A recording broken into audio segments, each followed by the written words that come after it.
Thanks for listening to the 2-Week Archive, a service made possible by contributing members. Hello and welcome to Espejos de Aztlan. I'm Cynthia Gomez with our guest today. We have here with us Eric Romero, Vicente, and Brandon Maldonado, artists from New Mexico artists, right? So we are talking about Chicano art perspectives on the Taos Harwood Museum's Unknown Santos exhibit that's happening. And we're going to get to that in a little bit, but we kind of want to frame it with the situation that happens globally, really, our voices, and in that it's really important that we speak for ourselves. That's a theme that we have on other programs here at KUNM. Voces Feministas, we always strike that balance of speaking for ourselves, making sure that the people whose lived experiences are being talked about are present to speak about them. So I want to carry that over to this program as well, always, but especially today in our conversation. So with that said, so I'm going to start from here on this side. You want to start? They're redirecting me. So I'm going to start with Eric, because Eric has been here before, Eric Romero. Welcome to the show, Eric. Thank you very much. Thank you for giving us a voice to talk about things that are pertinent to our community and our heritage, our lineage. Really appreciate that. I appreciate you coming back and being here with us and bringing your colleagues. Why don't you tell me a little bit about yourself, or tell our audience a little bit about yourself? My name is Eric Romero. I'm a figurative oil painter from New Mexico, and I'm based here in Albuquerque. And I've been painting for about 11 years, and in the art community for about 7. And my two colleagues right here, they have been very instrumental in shaping my career, and I've looked up to them. You know, I appreciate their expertise and their know-how about New Mexican arts, especially in the Santero community. Great, thank you. So your art is kind of more modern, would you say, or is it a blend of the two, or how do you? It's kind of funny because I'm probably the most traditional as far as going back, just representational arts of the human figure, and Brandon is like a mix between me and Vicente, because he's more traditional, and he also has work that's very modern too. So we kind of cover every aspect of New Mexican arts just here at the table, from figurative to sometimes very abstract, and traditional colonial arts as well. So I know when you were here before, you talked a little bit about your background and training. Can you give us an idea of what that is? School of Hard Knocks, for sure. Good. Yeah, self-taught. Just being at the canvas for at least 10 hours a day, glazing, fixing, going over. That's how I learned, and that's how I really gained respect for the medium, is just continuing to research, to learn, to look at my contemporaries, to look at the people who have passed, and really connect those little tidbits of knowledge into my own practice, and learn from the people who are creating now and the people who came before me. Mm-hmm.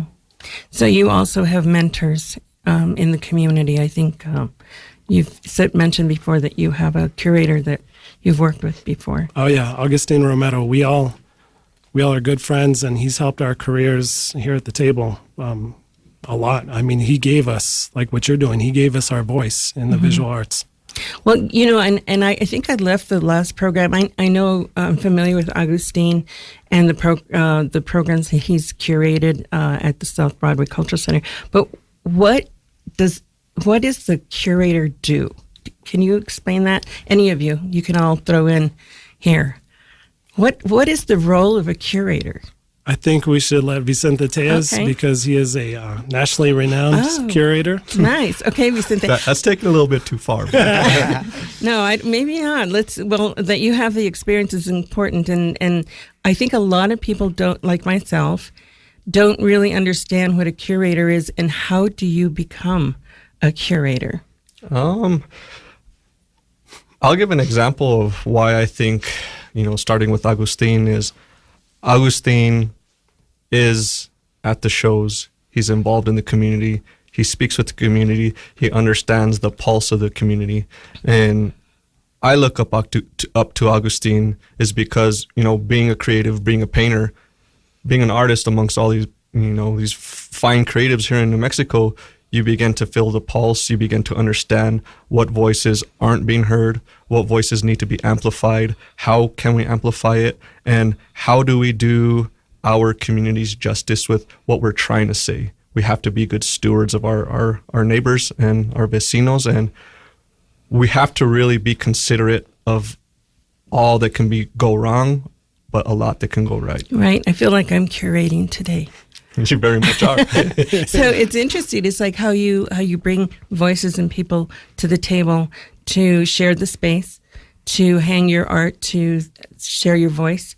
And can anybody be a curator? I mean, anybody can really become a curator, right? But you've got to have a lot of training and background in history, it seems. Well, like Eric was saying, sometimes it's just the school of hard knocks and finally not settling for not having a voice. Mm-hmm. Like, how do we give a voice to those who are clamoring to speak to the world? That's how how I've gone about it, is just being immersed in all the talent and, not being afraid to grow gray hairs. Right. So do you curate shows here in town or statewide, locally? Well, it kind of started off, we did a big show here from, a curator from Texas, curator from San Diego, and I proposed to them that we do the show here in Albuquerque kind of as the nexus and the crossing of these art communities who are underserved in many facets of, this art world.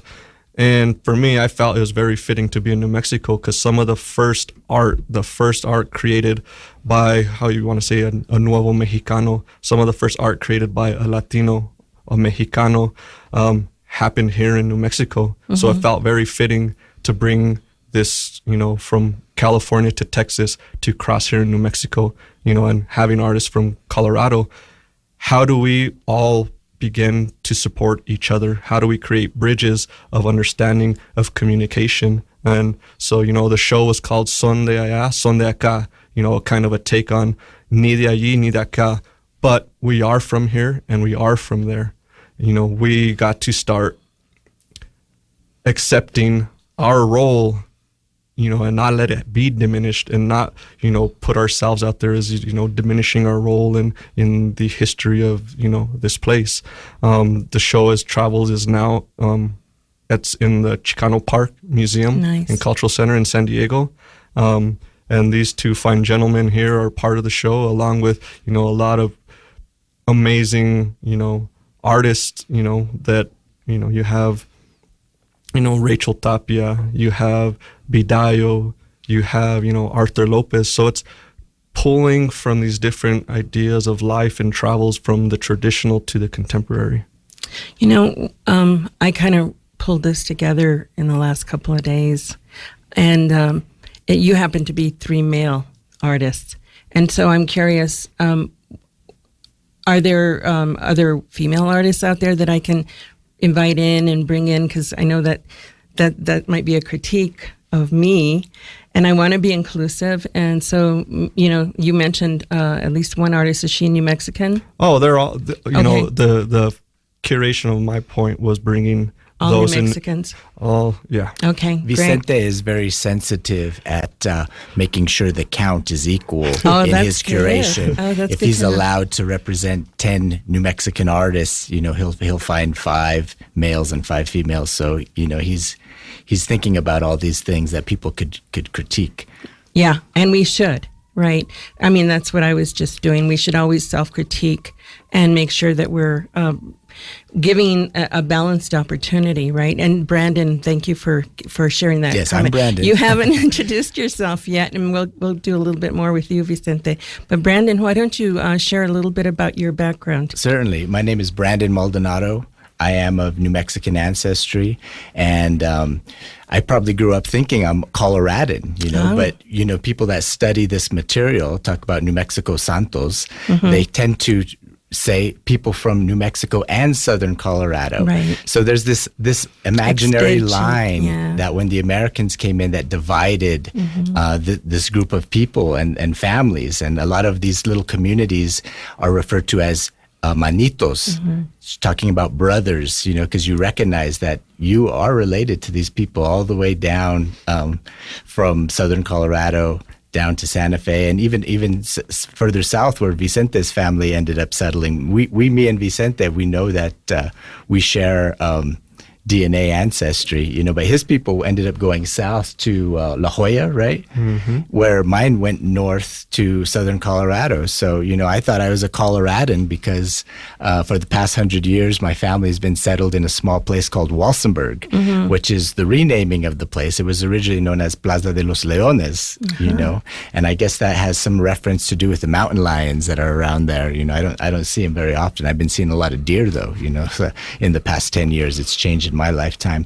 But when you're doing the family tree on my aunt has done an excellent job studying our ancestry, and you go back to like around 1800 to 1840 in that time period, and my ancestry, the tree sits in Santa Cruz de la Cañada with the last name Aragon, where the biggest Santero name in classic Santero imagery, Jose Rafael Aragon, and his brother, who was also named Jose Aragon, did a lot of work. So, these people aren't just names from our past and cultural heritage that way. They're also names on our family trees. Yeah. So it becomes personal insult when we see the work not being recognized for who it is, because, for a long time, maybe I didn't even recognize I was New Mexican. And my uncle and my father, they like to play on Facebook fighting over Colorado chili from Pueblo versus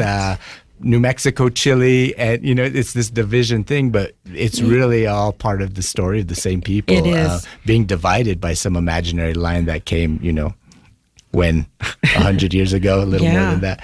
So we kind of forget who we are, So it's like kind of eye-opening once I got into the Santero stuff.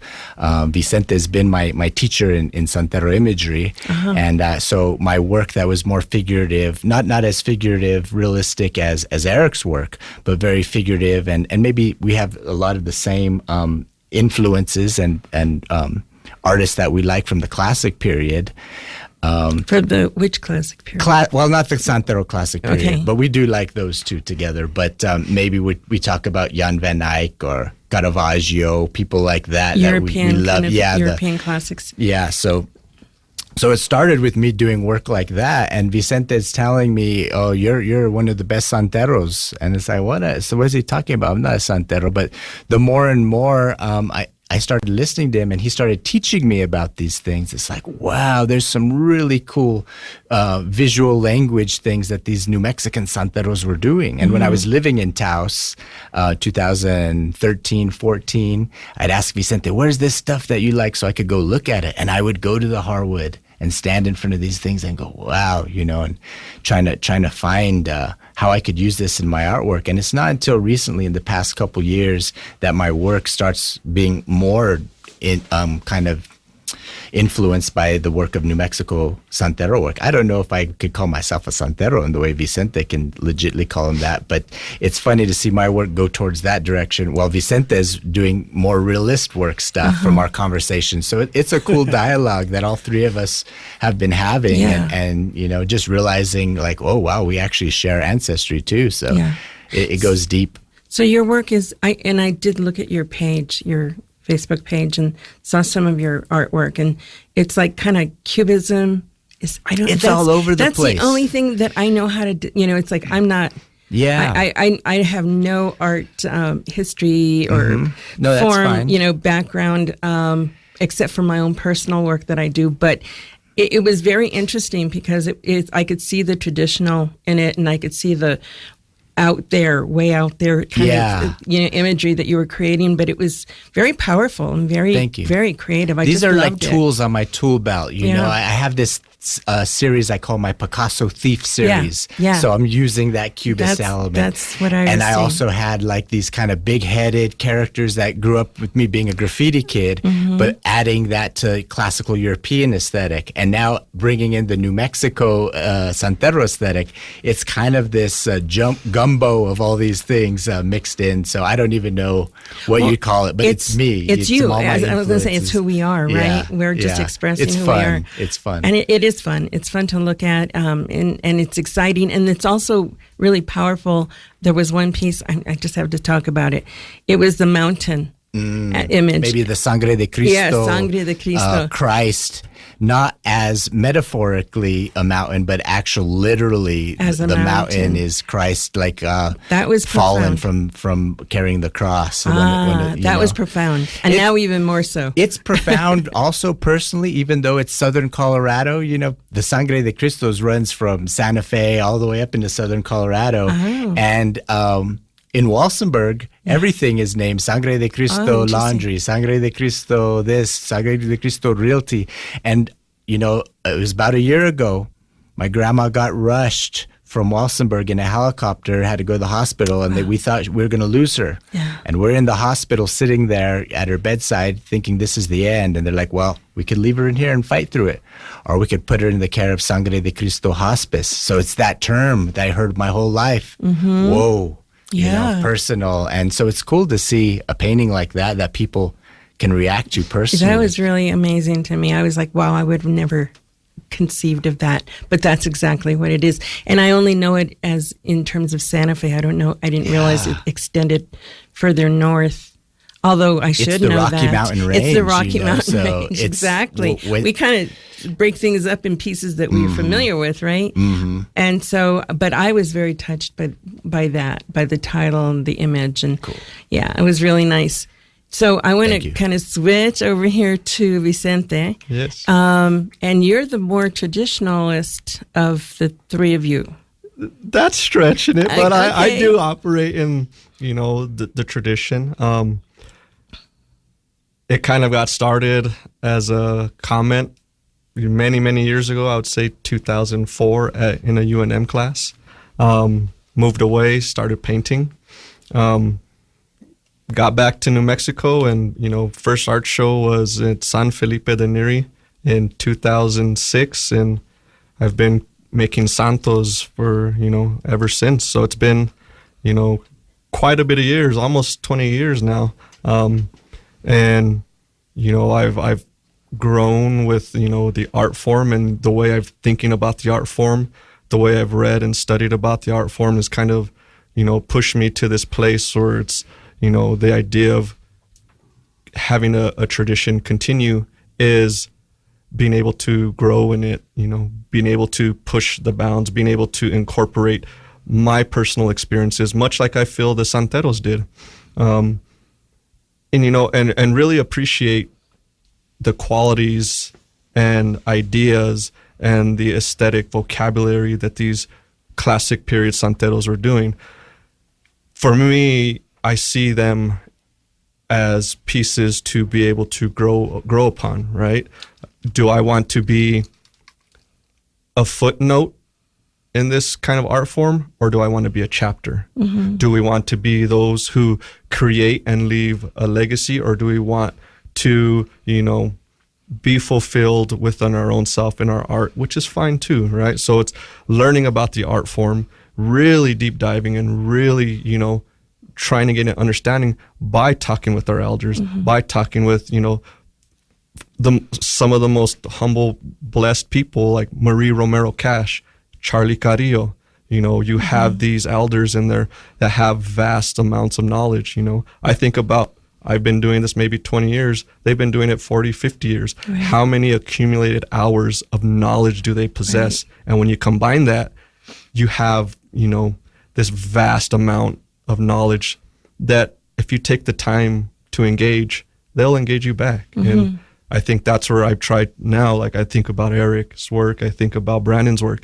How can we be teachers? How can we create our own gente to be better than us, right? How can I mentor somebody that will be better than me? How will I mentor somebody that's going to think about this art form to be able to crack the code of some of these santos? How do we have a stronger voice? You know, it's by community and listening to community. So in my discussion in my head with you guys, as I was reading your your stories and the work that you've done, I'm thinking, how do you determine? And we have a fourth guest here, and you should introduce him, Brandon.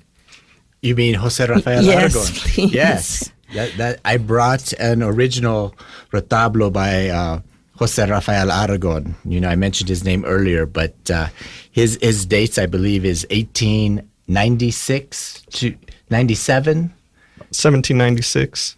Oh, I said the wrong. 1796. See, that's why I need Vicente here. I'm not good with numbers. 1796 to 1862, around there. Is it 62 or 64? People tend to say a little different thing. But he's the biggest name in New Mexico Santero imagery, you know. And being that this controversy with the Harwood, which we're going to get to later, you know, it started with me pointing out a piece that they were going to put up on the wall that was clearly a Jose Rafael Aragon. And it's not just my opinion. It was published in a book in 1982. I saw that. It was published in a book in the early 2000s. And these are popular books. There's not a whole lot of books on this material, but these are the bigger books. So I was just thinking I was being helpful in saying that. So being that his voice was almost recognized as an unknown Santero, I thought it'd be important. We're going to bring Jose Rafael Aragon into the studio with me. I get a little emotional. I probably need to hand over the mic. Yeah. I was touched that you brought him and his work and an original piece. It's just gorgeous. And I saw it on your Facebook page. I didn't realize you had the piece yourself. But my question goes back to recognizing, I guess, the style, the imagery, and being able to put, whether it's signed or not, being able to put a identity to it. Yeah. And is seems to be the question. And studying, the way that you've studied, it's like, how do we get the credibility? How do you get the credibility? How do you get the recognition for all the work that you've done, the legitimacy of your voice?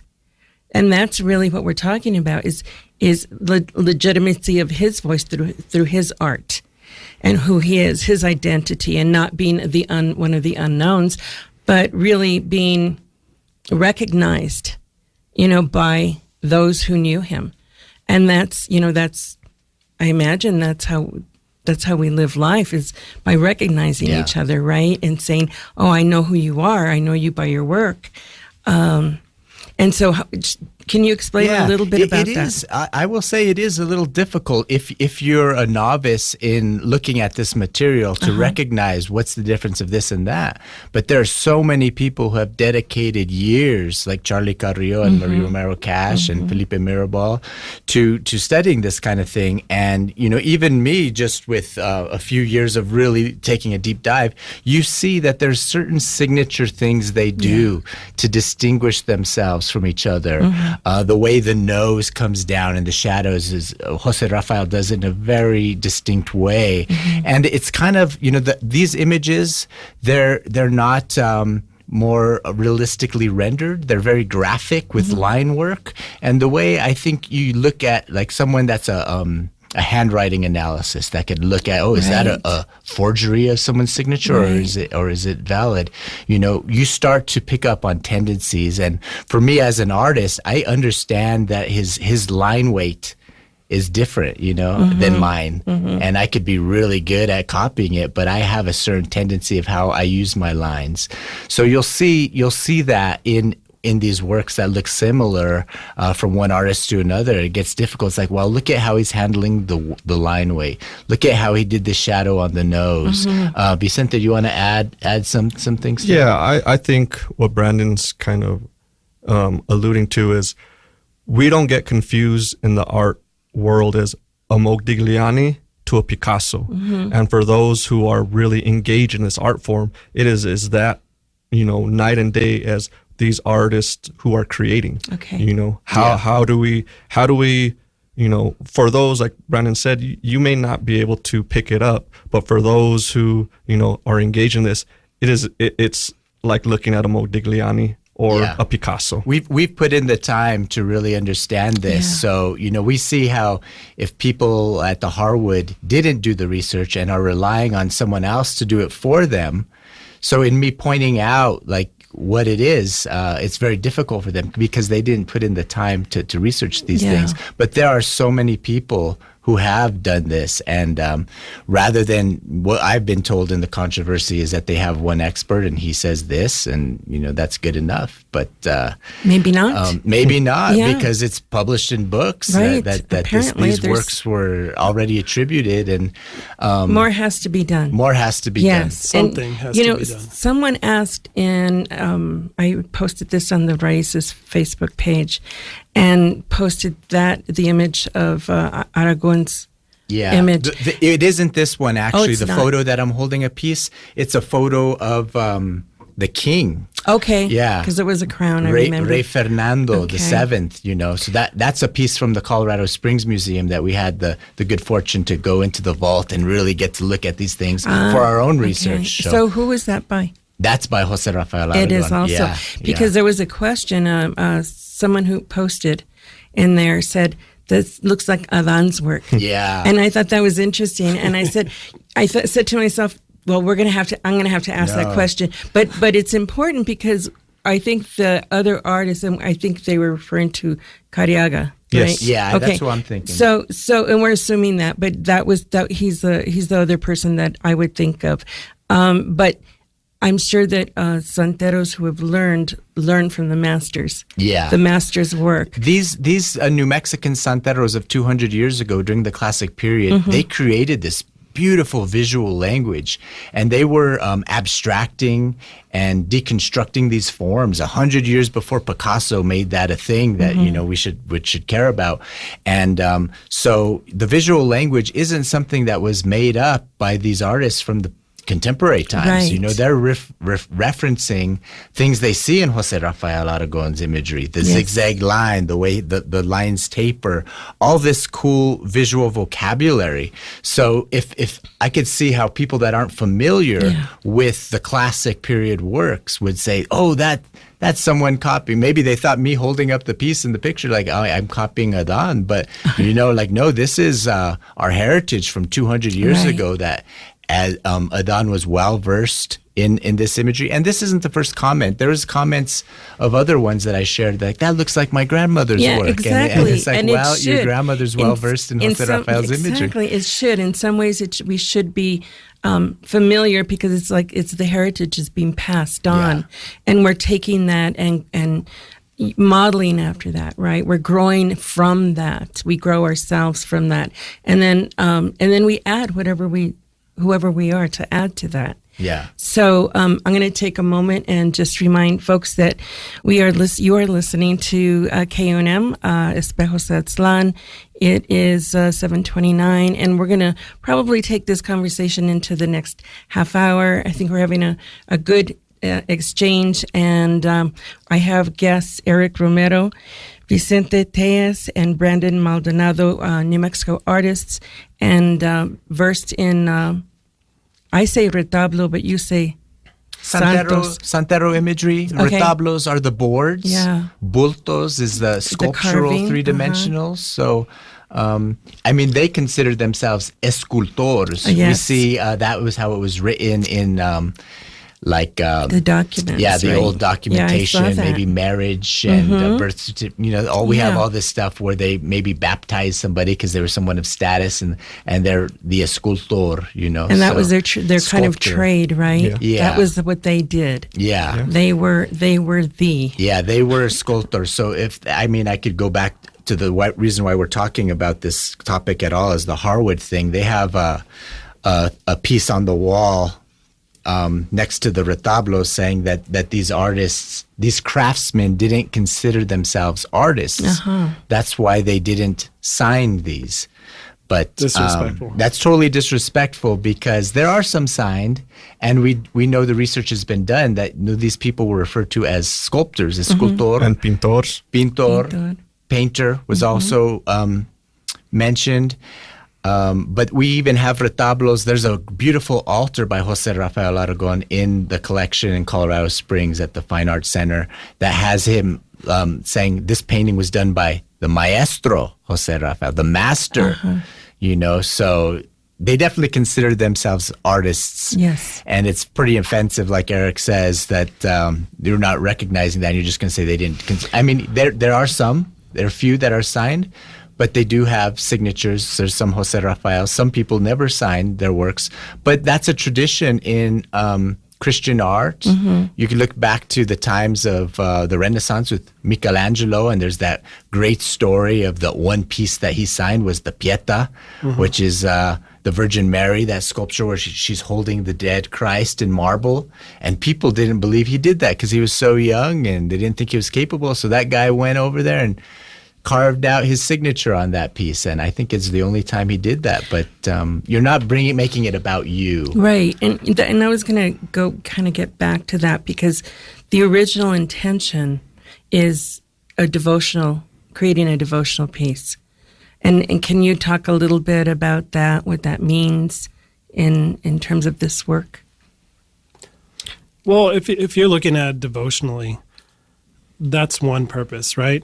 But as artists, we're using our own voice, and we want to separate ourselves, especially since this predates the modern art movement, but it was new. It's a new medium. It's magnificent. And that's why there's so much pride behind it. And the reason that we're so upset is it does have that devotional aspect attached to it. And that's attached to ethnicity, and our lineage, and our heritage. So to call them not artists, I really want to know why they would have that opinion. And who did they ask? Well, it seems that you can be both. You can do both. Why would they not be able to do both? Yeah.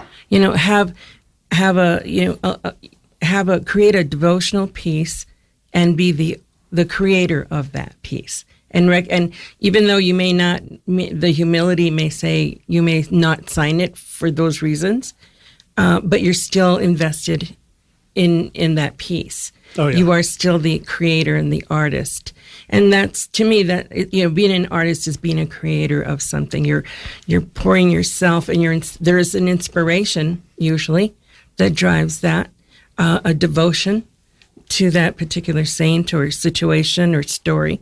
And so it confuses me to why there would be, it's like, can't you just automatically see that? I don't think they can. And the thing that bothers me is that when we create, it's a need. I mean, sometimes it's a want, especially if you do it on a daily basis. The want is not always there. It's a need. Like, I know these guys, if you go away from it from a week, you don't feel right. And we're continuing the tradition that they had. And how many pieces did he create?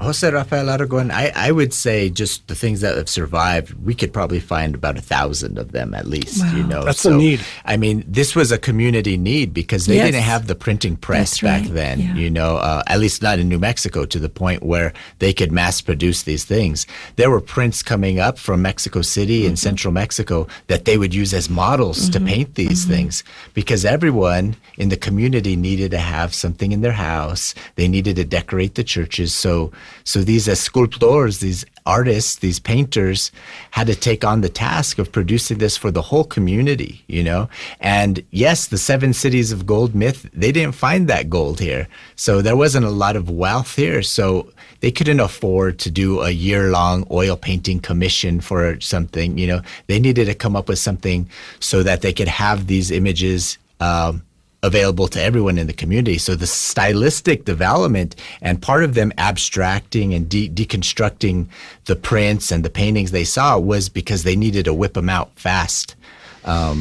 And that need created this whole new visual language that you could look up colonial Spanish artwork in Cusco, all over. You could take it up to where in Asia did you see a lot of the Philippines? The Philippines.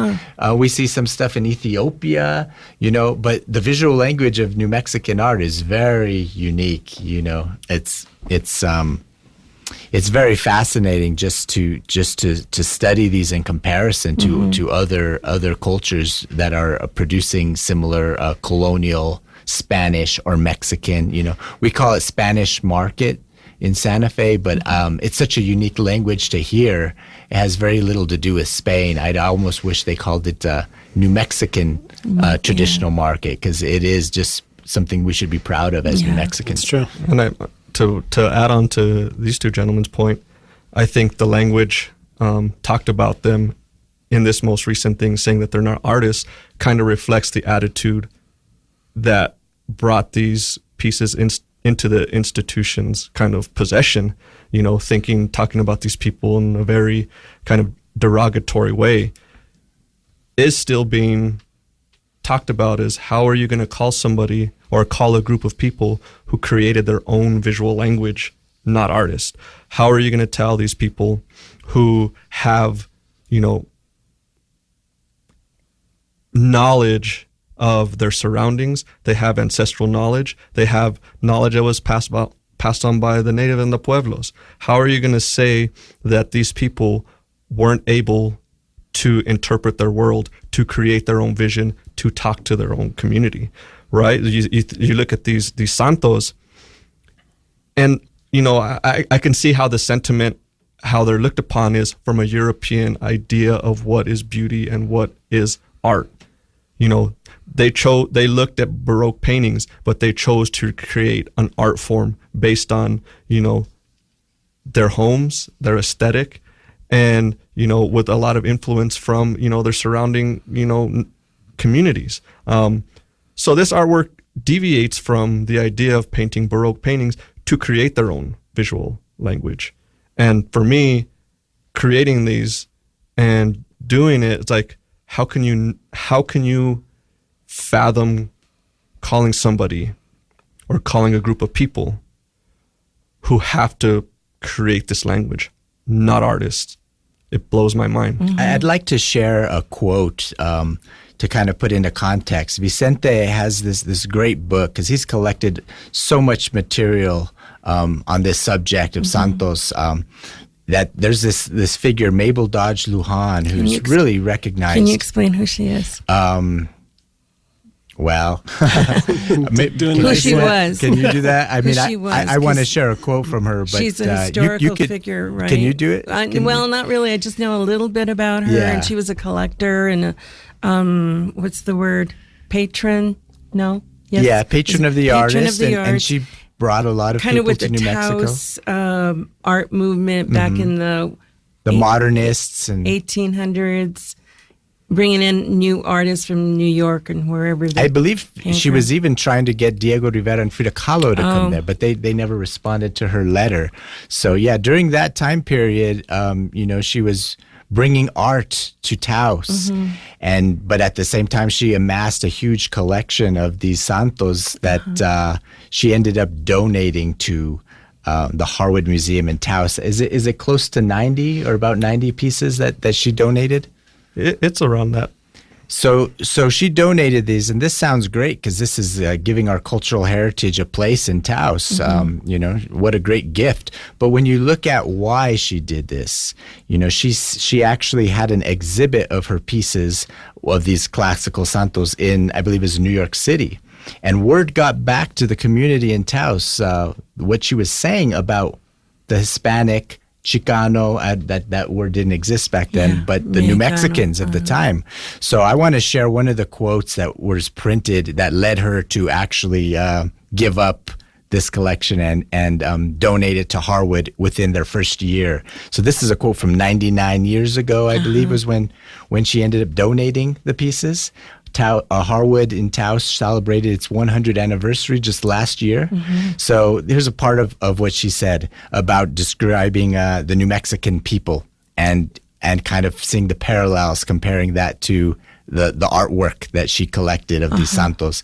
The unsophistication, the naivety of immaturity, and glancing again at the painted santos, you realize immediately of the relationship between them. The santos are portraits of the people, portraits done 200 or 300 years ago, some of them yet as realistically representatives of New Mexican of today as they were of his forefathers. It is significant and rather terrible. Nothing has happened to carry them forward. So, that's so insulting. It almost hurts me just to read it out loud, that she's saying, this work is so unsophisticated, just like the people that she sees all around her in Taos. So this is... Go ahead. I was just going to say, even to repeat those words is hurtful. To hear them is hurtful. So we apologize to our listening audience for that. But we got to hear it sometimes to know that those are quotes that happened. And that was the thinking, the mindset, right? That was there about this art. And this is what's currently on the wall at the Harwood.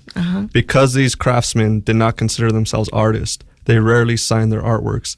As a result, many works of devotional art at the Harwood permanent collection are unattributed and unidentified. And that to me kind of echoes what the sentiment of Mabel Dodge Lujan, which in fact, we do know who they are. We do know how to attribute them. And they weren't unknown or unidentified artists. They were formerly known by their community. They have a label on one of these unknown, unidentified pieces that's calling it Santo Nicolas. So, if they didn't have a Mexicano or Nuevo Mexicano to say San Nicolas is the correct way, it just shows no one took care into preparing this exhibition. To me, when you want to do a show of unknown artists, the first thing you would ask is, why do we not know? And this wasn't planned a week before. These kind of shows are planned at least a year in advance. And I was told about this show when visiting the museum November 2022. 23.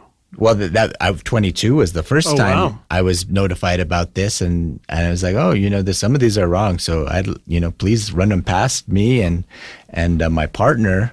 And then again in November 2023, again we're being told about this unidentified show, and no one reached out to us, even though we were wanting to help, until our whistleblower shows us, like, well, do you know what this is? Do you know what this is? Because people know that we're passionate about this material and we've been studying it. And it's like, wow, they decided just to go ahead. They all look the same. No one knows. And it's just such an insult. There's 100, maybe 100 artists. How many artists set up at the traditional Spanish market in Santa Fe every year? Probably 100 plus. Yeah, there's a lot of artists that have dedicated to this art form, and not all of them know the historical stuff, but a lot of them will go up there and be insulted because they go, wow, look at how bad these labels are. Right. And maybe people that don't know are going to go up there and go, oh, wow, they didn't think they were artists. It's just a lot of misinformation being spread. And that's dangerous. And that, for me, that's really a really important statement, because it goes back to what I was talking about, and it's really about who controls the narrative, who manipulates the narrative, and what comes out of that. How does that impact the community? I was reading. I kind of clicked on somebody from your website and went to the Facebook Facebook post thing, and it was Ruben Cordova, and I saw his article. I followed him a little bit, and I saw an article debunking the myth of the Alamo. Oh yeah, and that was to me. I read through the majority of it. It was kind of long, but I read through the majority of it, and right away things started popping out to me that parallel this. Totally. And not just this, but a lot of things that happen in our community. And it's all based in colonization. How the narrative is written, who writes the narrative, who writes the story, right? And in that article, I love it because he dug deep, just like you guys are doing. You're digging deep. And we got to dig deep to bring our narrative to the surface, right? And so that's what I found. I found that he talked about a book that was published, or a handbook that was published, speaking about the Alamo and how it should be perceived as something that, they were martyrs, they were victims, they were, and it's always, the Alamo has always confused me growing up. I never understood if it was a good thing or a bad thing, right? And who was it good for and who was it bad for? And it was, I don't know, but it was the invasion of Texas by the U.S., right? By the colonies. And it was Mexico. It was an invasion. And that's where it's got set up so that the rest of the country, from there west, could be colonized piece by piece, including New Mexico. And so, just interesting points. Oh, he's great. He's a great writer. He really backs his stuff up. I mean, he just really shows how it all happened, how we got duped, if you will. And that's what I get concerned about, is, are we being duped again? Yeah.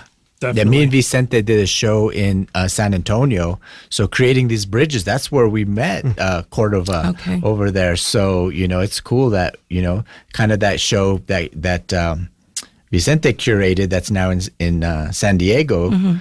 We're creating bridges between these communities, because it seems to be there's a clique in LA, there's a clique in San Diego, there's a clique in San Antonio. But once we get us all in the same room, we get along and we like each other. Yeah. Even this, I didn't know Eric until the past year, and it's because of these shows that we've done together, and now we're buddies, and he's helping fighting the cause. So it's great. Go ahead, Eric. I was just going to say, as far as you said about people controlling the narrative, it seems as though the Harwood is trying to do exactly that with their Taos News article, with their statements, with the statements that they put on Facebook and how they correspond with us. We shouldn't be here. We shouldn't have to be fighting for our voice to be heard.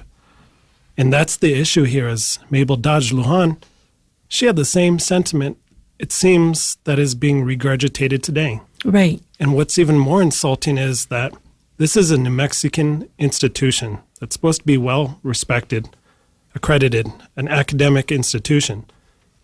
And they have unknown Santeros in Taos for 99 years. I want to see from the director some timestamps for research, who they contacted, and how they got about, where are they storing these? Is it a humidity controlled environment? This is our lineage. This is our tradition of New Mexican arts. And the sentiment of Mabel Dodge Lujan has not changed. Right.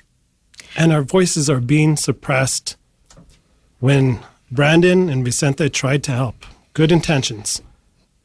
Why are we here? We're defending our reputations because they not only attacked us, they tried to discredit Brandon. Discredit Brandon when Brandon came with research, published works, and the backing and the network of a community. And he was shown the door.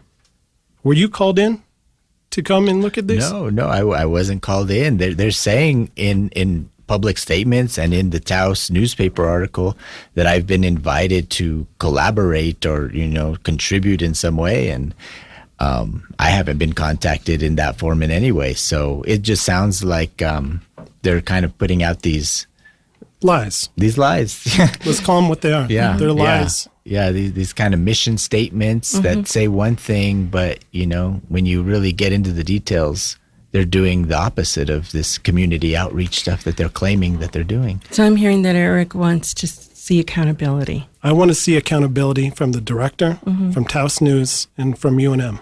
I want to see an oversight board. I want to see committees that closely watch how our sacred imagery is being treated, how it's being stored.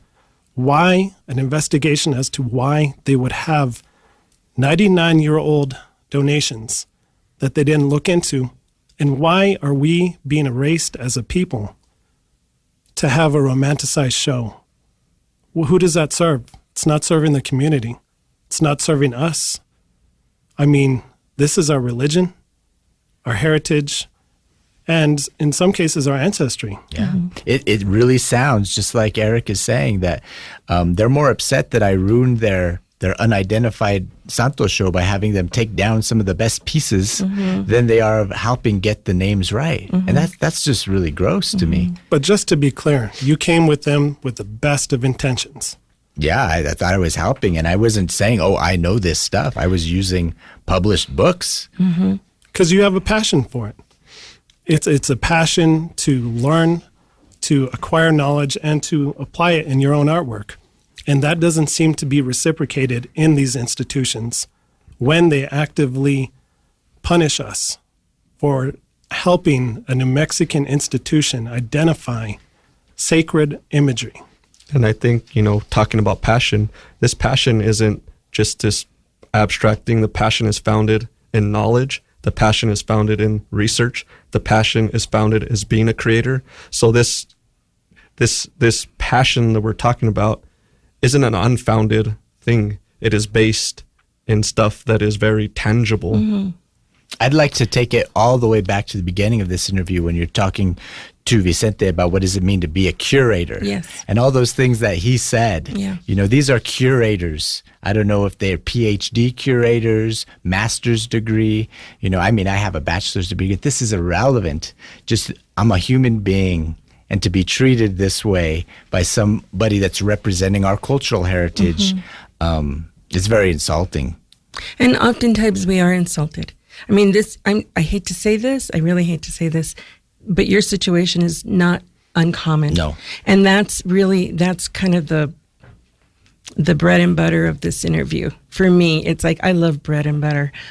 Yeah, this is much bigger than getting hurt feelings personally. No, this is but it's about problem. It's about all of us getting hurt feelings. And I've had many people experience this before that have shared their stories. And it's institutionalized. It's a mindset that's passed on from academically. I think there's some academics that kind of bring these blinders on to people. When I left, and this is part of the University of New Mexico, but when I left the University of New Mexico with my studies, I had to undo so much of it in order to relate back to the community, because it left me with, I think, what you guys called this individualistic kind of identity, thinking that I was going to go out there and do something great. And that what I realized is I needed to find myself within my community again. And it took a lot of undoing of my own thinking. The training that I had. Yeah. And then the good training, was able to surface. But this is what happens over and over again and across the state, across the city, across institutions all over the country. Your story is important, your voices are important, and I wanted to create an opportunity to bring that, your story, but also to recognize there's a lot of shared stories out there. And modeling this is really important, coming together and being strong about your voices, your stories, presenting together, coming together. It's not easy to do that. I remember once in a department at the university, there were like 5 of us women who were like complaining about racism and this, in the material and just challenging it in the classroom. And before we knew it, we were thrown together and we were identified as a gang out to destroy the department. And I'll never forget that. This was 30 years ago. Has anything changed? No, not at all. Yeah. So my point is, it sounds like we need to prepare ourselves to face these situations. Well, that's exactly how the Taos News article that came out, they're getting a lot of money in advertising from the Harwood, but that's basically the way they wanted to portray this story is that, these Chicanos from Albuquerque, Chicano artists from Albuquerque don't understand what it takes to put a museum exhibition together. And they're over here causing a fuss in our community. And it's like, wow, they really spin that, you know? They tried to pit Taos and Albuquerque against each other. Little dog whistles, also white and brown people. I was very disappointed with the way that reporter presented without contacting me and Vicente, without quoting Brandon appropriately, quoting from the press release. It was just amateur. I'm going to say it. It was horrible. And it seems that they use their statements to be above board, and they use the Taos News to sling mud for people who are trying to help, for brown men who rose their voice and were trying to do something for their community. And they say, no, these people have been erased. We don't need your expertise. We don't need your opinions. We're going to tell you that we do. But on one hand, we're going to do exactly what our mission statement doesn't call for. And that's, they didn't reach out to the community. It didn't do anything beforehand. Right. It was the minimal effort afterwards. So going back to accountability, right? I think it's an important ask for accountability. And then there's reality checks. The little pamphlet that was written about the Alamo in, I think it was 1895 and published through 1912. It was called A History of Texas for Schools and for General Reading. So they use this to test teachers. And so it's very much integrated into the system deeper than we even know. And so it makes me wonder about curators who are holding our culture and aren't having that. It's not part of the community. They're not connected to, they're trained in a certain way of thinking, and it gives them permission to do a lot of what has happened here. And that has to be challenged, and you are challenging it. You are asking for accountability. So I just want to, support you in continuing your work, and we will continue the conversation. But if there's some last things that you want to add. I'd like to share one little last story that I see a little parallel. Okay. I went to college for philosophy and religion, and I learned art on my own, but I was taking private lessons with a great artist in town named Ricardo Chavez Mendez. And one of the first lessons he told me was he was painting a woman putting out the laundry on a clothesline outside. And he thought it was done and it was great. And a little girl came up to him and looked at the painting and said, "Where's the basket?" It's like, "Oh, she's putting up all the clothes, but there's no basket for her to put the clothes in." And he said, "You have to listen everywhere, because it could be a 4-year-old girl that's going to tell you something that you're not seeing that needs to be there." And we just have to be willing to be humbled sometimes and not let our egos or whatever our education is, our job as curator, get in the way of really doing the best that we can. So just being open to other people's input is very important. And that's working with the community, right? That's just embracing the people that you serve. Right. Something simple. Yeah, so it's really Easy is as simple. listening. It's easy, but it's very challenging for some people to do that, because it means that they're not in charge and they're not in power, and it really needs to be a shared power with the community. I want to thank you all for being here. I'm going to invite you guys back. Thank you. With more people, Yes. whoever you want to bring next time around, just to give us an update would be great. Great. Yeah, and there are great female voices associated with this material, Good. and I talk to them on a regular basis. Great. So. Well, we'll have some join young it. too. Young, old, all ages. Eliana Very Barrio. intergenerational. Good. Well, that's great. So we'll look for a more balanced perspective, feminine and masculine perspective of next time. Excellent. Absolutely. Great. Thank you, gentlemen. Thank you for your time. Thank you. Absolutely.